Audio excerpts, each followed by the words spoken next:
ನಾನೊಬ್ಬ ಮಂಗ. ಜೈ ಶ್ರೀರಾಮ್. ನಾನು ಸಹನೆಯಿಂದ ಇದ್ದೆ. ಎಂಥ ನಟ ನೋಡಿ ಅವನು. ಈ ಎಲೆಕ್ಷನ್ ಬಂತು, ಅಂಡರ್ ವಾಟರ್ ಹೋಗಿದ್ದಾನೆ, ನೀರೊಳಗೆ. ಮುಂದಿನ ಚುನಾವಣೆಗೆ ಚಂದ್ರನ ಮೇಲೆ ನಿಂತ್ಕೋತಾನೆ. ನೆರೆದಿರುವ ಎಲ್ರಿಗೂ ನಮಸ್ಕಾರ. ಈ ಬಿಸಿಲಲ್ಲಿ 7 ದಶಕಗಳಾಗಿದೆ ಸ್ವತಂತ್ರ ಬಂದು. ಹೀಗೆ ನಡಿಬೇಕಾದ ಕರ್ಮ ನಮ್ಗೆ ಯಾಕೆ ಬಂತ ಹೇಳಿ? 7 ದಶಕಗಳಿಂದ ನಮಗೆ ಸ್ವಾತಂತ್ರ್ಯ ಕಂತು ಕೊಡಕ್ಕೆ ಉಪವಾಸ ಇದ್ರು ನಾಯಕರಿದ್ರು, ಉಪವಾಸ ಮಾಡೋ ನಾಯಕರಿದ್ರು.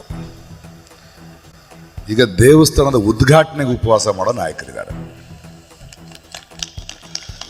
ಹಾಗಾಗಿ ನಾವು ಮತ್ತೆ ಸ್ವಾತಂತ್ರ್ಯವನ್ನ, ಪ್ರಜಾಪ್ರಭುತ್ವವನ್ನ, ನಮ್ಮ ಕನಸನ್ನ, ಅದನ್ನ ಸಾರ್ಥಕಗೊಳಿಸುವ ದಾರಿಯನ್ನ ನೋಡ್ಕೊಳ್ಳಿಕ್ಕಿಲ್ಲಿದ್ದೇವೆ.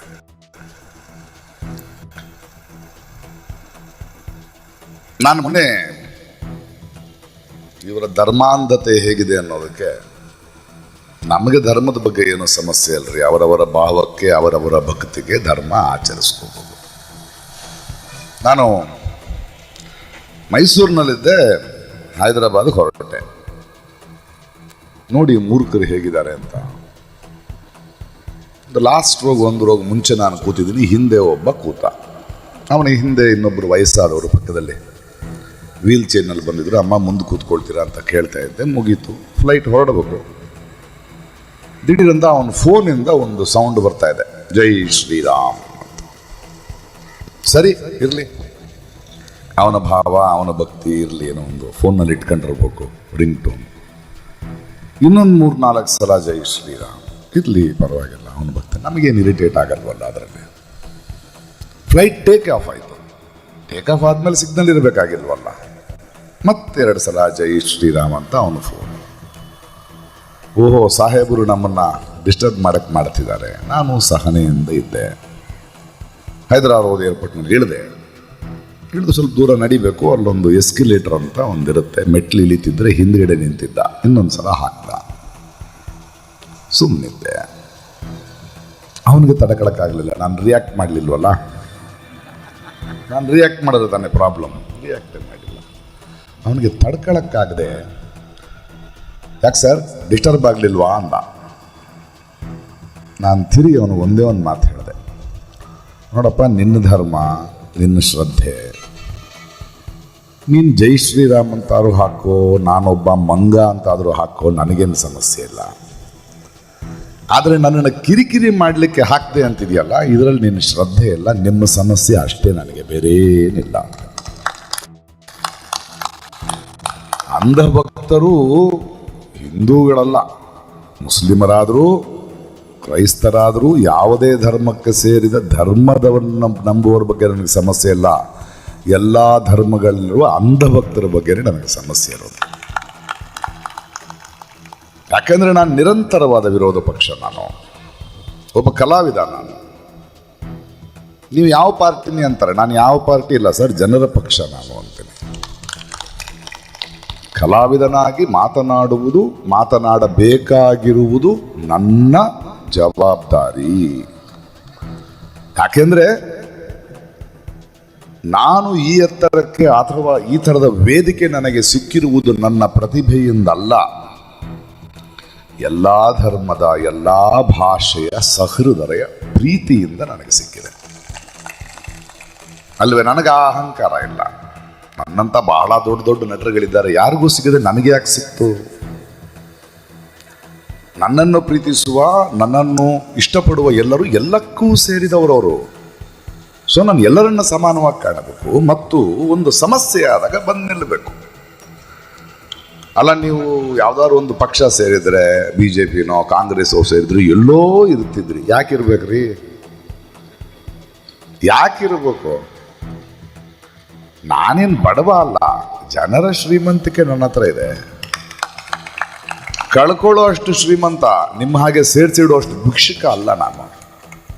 ಕಲಾವಿದ ಮಾತಾಡಬೇಕು, ಯಾಕಂದರೆ ಅವನು ಒಂದು ಸಮಾಜದ ಪ್ರತಿನಿಧಿ. ಒಂದು ಸಮಾಜದ ಮನಸ್ಸಾಕ್ಷಿ ಅವನು. ಒಬ್ಬ ಕಲಾವಿದ ಮೌನ ಆದರೆ ಒಂದು ಸಮಾಜ ಮೌನ ಆಗತ್ತೆ. ಅದನ್ನು ಮಾಡಕ್ಕೆ ಬಿಡಬಾರ್ದು. ಅವನಿಗೆ ಒಂದು ವೇದಿಕೆಯನ್ನು ಕೊಟ್ಟಿರುವುದು ದನಿ ಇಲ್ಲದವರಿಗೆ ದನಿಯಾಗುವುದಕ್ಕೋಸ್ಕರ. ನಾನು ಆ ಕೆಲಸನ ಮಾಡ್ತಾ ಇದ್ದೇನೆ. ನೋಡಿ, ಒಂದು ಮಾತಿದೆ. ನಮ್ಮ ದೇಹಕ್ಕಾದ ಗಾಯಗಳಿದೆಯಲ್ಲ, ನಾನು ಆಗಾಗ ಹೇಳ್ತಿರ್ತೀನಿ ಮಾತನ್ನು. ನಮ್ಮ ದೇಹಕ್ಕಾದ ಗಾಯಗಳು ನಾವು ಸುಮ್ಮನಿದ್ರೂ ವಾಸಿ ಆಗ್ಬಿಡುತ್ತೆ ಕೆಲವು ಸಲ, ಡಾಕ್ಟರ್ ಬೇಕಾಗಿಲ್ಲ. ಆದರೆ ದೇಶಕ್ಕಾದ ಗಾಯಗಳು ನಾವು ಸುಮ್ಮನಿದ್ದಷ್ಟು ಹೆಚ್ಚಾಗುತ್ತವೆ. ನಾವು ಸುಮ್ಮನಿದ್ದಷ್ಟು ಸಮಾಜದ ಗಾಯಗಳು ಹೆಚ್ಚಾಗುತ್ತವೆ. ಅದರಲ್ಲೂ ದನಿ ಇಲ್ಲದವರಿಗಾಗುವ ಗಾಯಗಳು, ಅಲ್ಪಸಂಖ್ಯಾತರಿಗಾಗುವ ಗಾಯಗಳು, ಪಕ್ಕದಲ್ಲಿ ತಳ್ಳಿರ್ತಾರಲ್ಲ ಅಂಥವ್ರಿಗಾದ ಗಾಯಗಳು. ಯಾಕೆಂದ್ರೆ ನಮ್ಮ ಬೆರಳಿಗೆ ಏಟಾದರೆ, ನಮ್ಮ ಈ ಹೆಬ್ಬೆರಳನ್ನು ಕಡೆದರೆ ಅದು ನಮ್ಮ ನೋವು ಮಾತ್ರ. ಆದರೆ ಏಕಲವ್ಯನ ಬೆರಳನ್ನು ಕಡೆದರೆ ಅದು ಎಲ್ಲರ ನೋವಾಗಬೇಕು ಅಲ್ವೇ? ಅದು ಎಲ್ಲರ ನೋವಾಗಬೇಕು. ಏನ್ ಮಾಡ್ತಿದ್ದಾರೆ ಈ ಮೂರ್ಖರು ದೇಶದಲ್ಲಿ?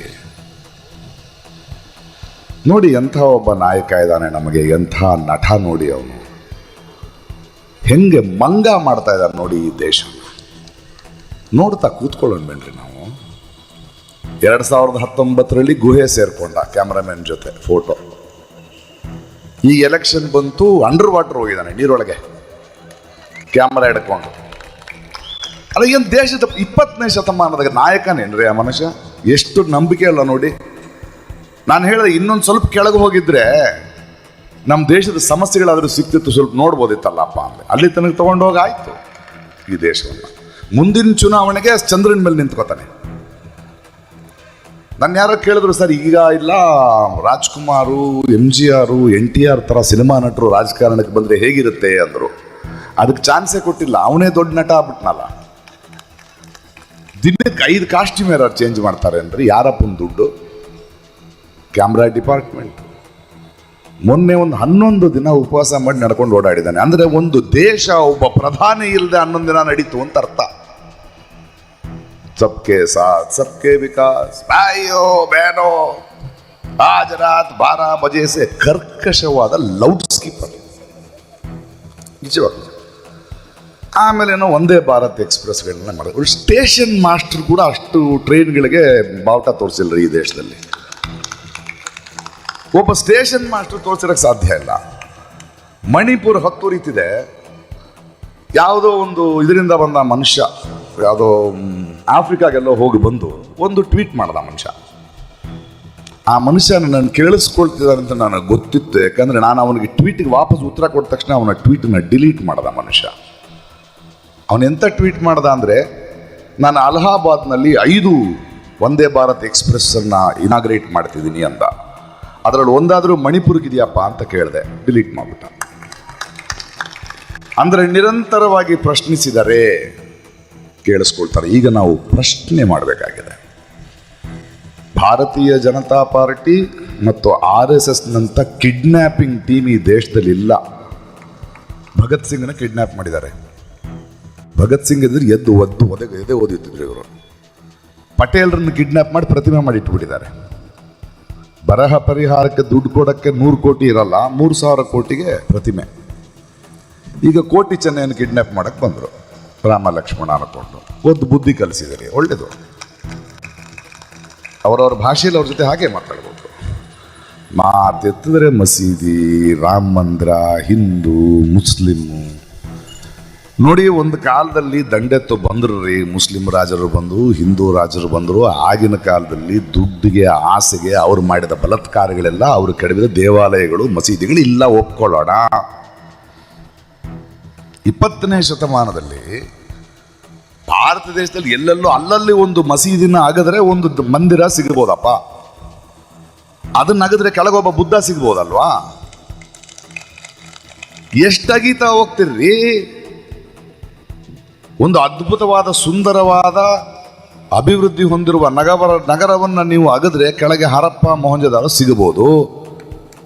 ವಾಪಸ್ ಹೋಗ್ತೀರಾ ಶಿಲಾಯುಗಕ್ಕೆ? ಏನು ಮಾಡ್ತಿದ್ದೀರಿ ನೀವು? ಎಲ್ಲದಕ್ಕೂ ಧರ್ಮ ಕೇಸರಿ.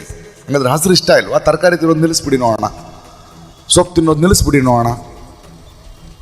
ಎಲ್ಲದಕ್ಕೂ ಧರ್ಮದ ಲೇಪನ ಮಾಡೋದು. ಪೆಟ್ರೋಲ್ ಅರಬ್ ದೇಶಗಳಲ್ಲಿದೆ, ಅದಕ್ಕೆ ಮುಸ್ಲಿಂ ಪೆಟ್ರೋಲ್ ಅಂತ ಹೇಳ್ಬಿಡಿ, ಎತ್ತಿನ ಗಾಡೀಲಿ ಓಡಾಡಿ ನೋಡೋಣ. ಓಡಾಡ್ತೀರಾ? ಎಲೆಕ್ಟ್ರಿಸಿಟಿ ಕಂಡುಹಿಡ್ದವನೋ, ಒಂದು ರೋಗಕ್ಕೆ ಮದ್ದು ಕಂಡುಹಿಡ್ದವನು ಯಾವನೋ ಅಮೆರಿಕಾದಲ್ಲಿ ಇರ್ತಾನೋ, ಅವನು ಲಂಡನ್ನಲ್ಲಿ ಇರ್ತಾನೆ, ಅವನ ಧರ್ಮ ಬೇರೆ ಅಂತ ತಿಂದೆ ಸಾಯ್ತೀರಾ? ಯಾವಾಗ ಹೋಗ್ತೀರಿ ಮುಂದೆ? ಎಲ್ಲಿಗೆ ಹೋಗ್ತಿದ್ದೀರಿ? ಇವತ್ತು ಮಂದಿರ ಆಯಿತು, ಇವತ್ತು ಭೂಗತ ಆದ, ನಾಳೆ ಜೈ ಶ್ರೀ ಕೃಷ್ಣ ಅಂತ ಶುರು ಮಾಡ್ತಾನೆ. ಇವನಿಗೆ ಬೇರೆ ಕೆಲಸ ಅಲ್ಲ. ಈ ಸಲ ಗೆದ್ದರೆ ನಾಚಿಕೆ ಮಾನ ಮರ್ಯಾದೆ ಯಾವುದಿರಲ್ಲ, ಇನ್ನೂ ಟೂ ಮಚ್ ಆಗ್ಬಿಡ್ತಾನೆ ಮನುಷ್ಯ. ನಿಲ್ಲಿಸಬೇಕಾಗಿರೋದು ನಮ್ಮದು. ಒಂದೇ ಭಾಷೆ, ಒಂದೇ ರಾಷ್ಟ್ರ. ಯಾಕೆ ಬೇಕು ಒಂದೇ ಭಾಷೆ ನಿಮಗೆ? ನಾನು ಕೇಳದ್ನಪ್ಪ, ನೀನು ನನ್ನನ್ನು ಹಿಂದಿ ಯಾಕೆ ಕಲಿಯಕ್ಕೆ ಹೇಳ್ತಿದೀಯ ಹೇಳೋ? ನನ್ನ ಕಷ್ಟನ ನಿನ್ನ ಭಾಷೆಯಲ್ಲಿ ಹೇಳಿದ್ರೆ ನಿನಗೆ ಅರ್ಥ ಆಗುತ್ತೆ ಅನ್ನೋದಕ್ಕ, ಅಥವಾ ನಿನ್ನ ಜುಮ್ಲಾಗಳನ್ನು ನಾನು ಅರ್ಥ ಮಾಡ್ಕೋಬೇಕು ಅನ್ನೋದಕ್ಕ? ಕ್ಲಿಯರಾಗಿ ಹೇಳೋ ನನಗೆ, ಯಾಕೆ ಒಂದು ಭಾಷೆ?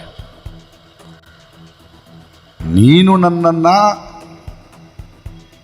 ತಮಿಳೋ, ಕನ್ನಡನೋ, ಬೆಂಗಾಲಿನೋ, ತುಳುನಾಡಿನವ್ರನ್ನ ಹಿಂದಿ ಕಲಿಯಕ್ಕೆ ಹೇಳ್ತಿರೋದು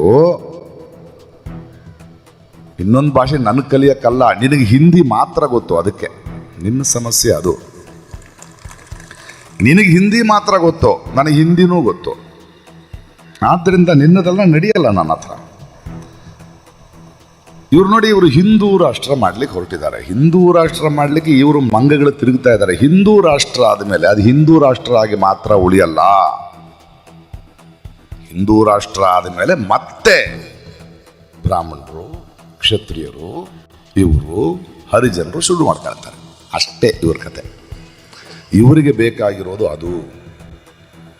ಇವರಿಗೆ ನಮ್ಮ ಮುಂದಿನ ಪೀಳಿಗೆಯ ಮಕ್ಕಳ ವಿದ್ಯಾಭ್ಯಾಸದಲ್ಲಿ ಇಂಟ್ರೆಸ್ಟ್ ಇಲ್ಲ. ಯಾಕಂದರೆ ಇವರು ಅನ್ಎಜುಕೇಟೆಡ್ ಫೂಲ್ಸ್. ಫೇಕ್ ಡಿಗ್ರಿ ಇಟ್ಕೊಂಡು ಓಡಾಡ್ತಿರೋ ಅಂತಾನೆ.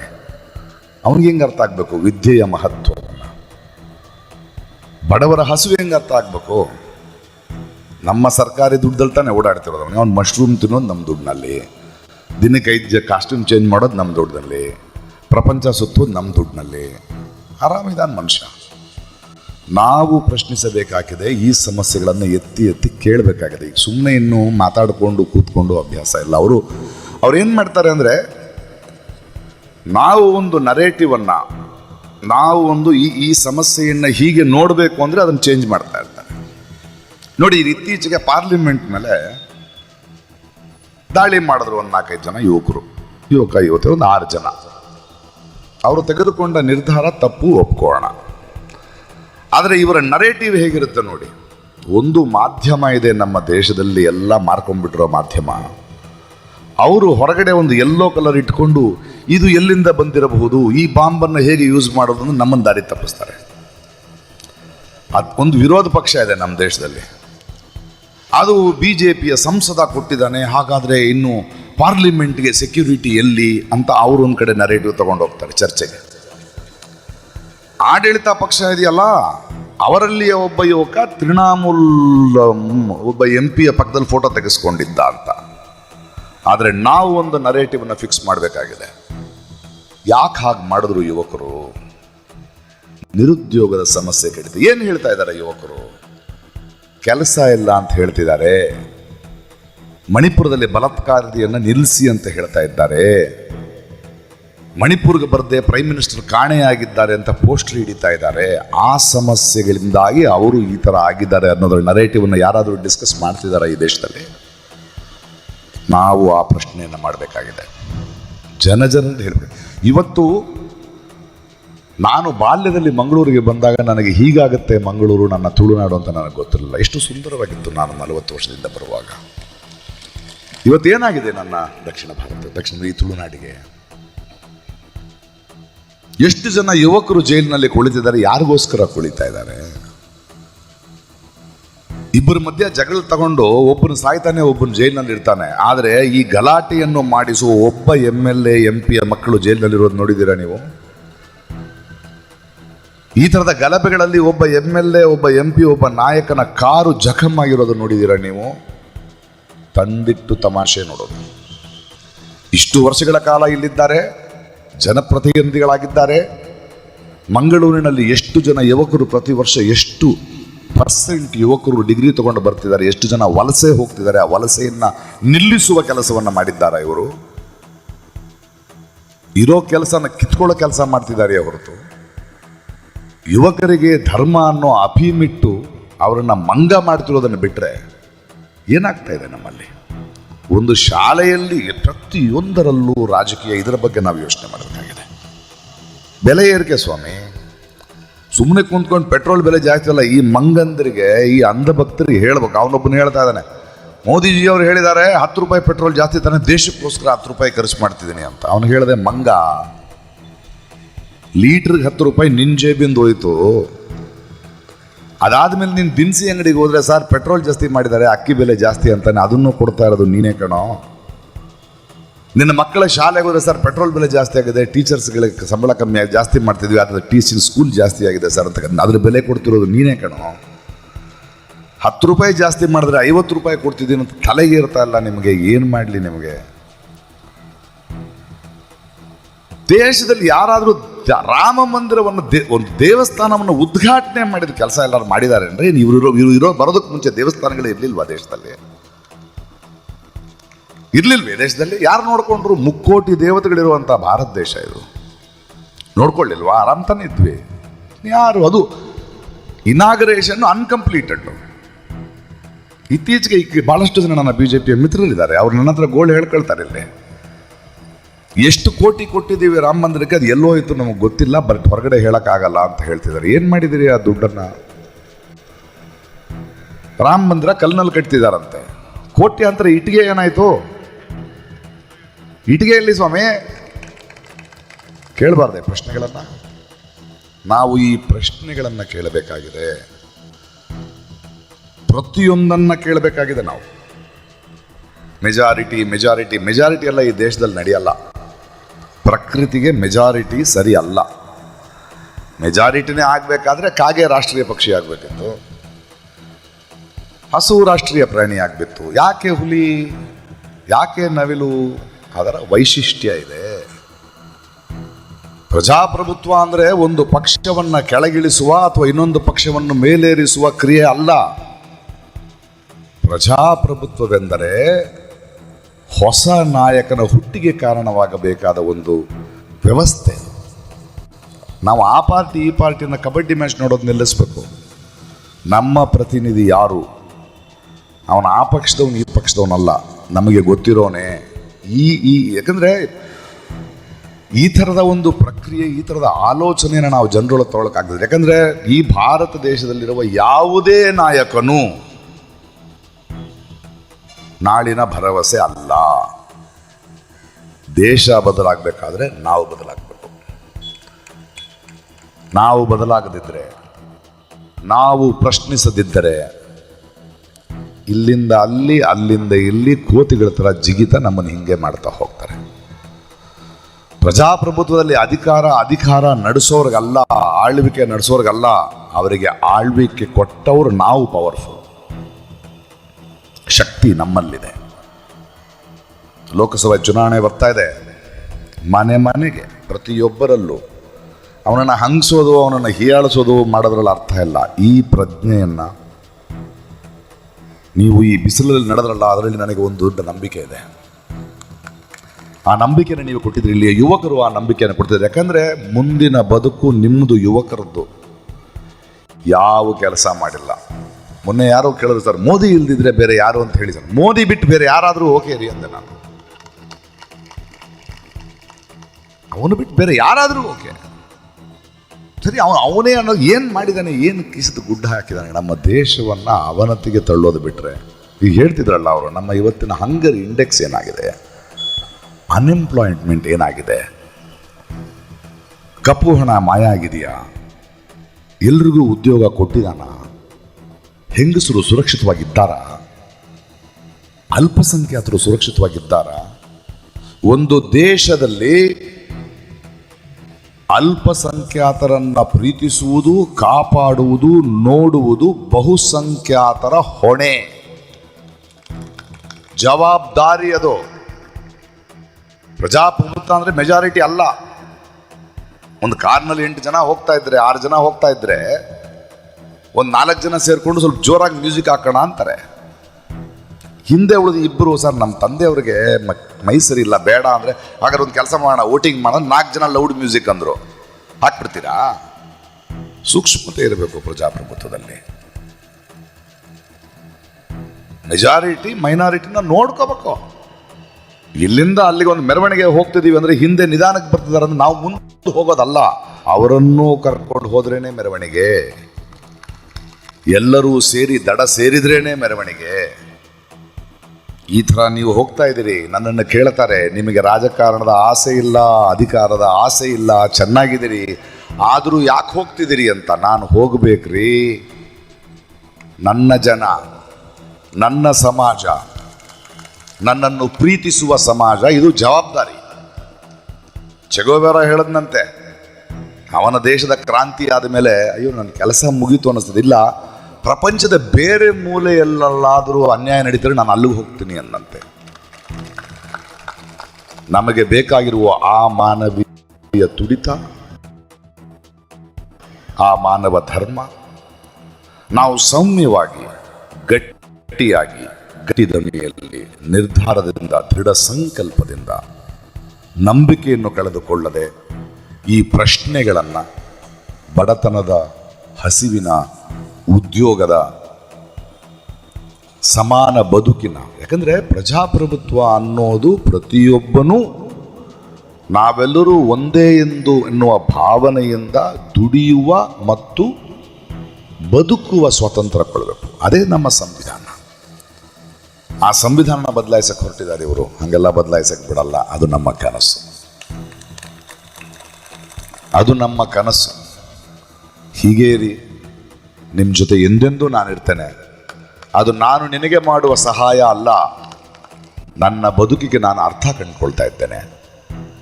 ನಾನು ಬದುಕಿರೋದಕ್ಕೆ ಕಾರಣಗಳನ್ನು ಕಂಡುಕೊಳ್ತಿದ್ದೇನೆ.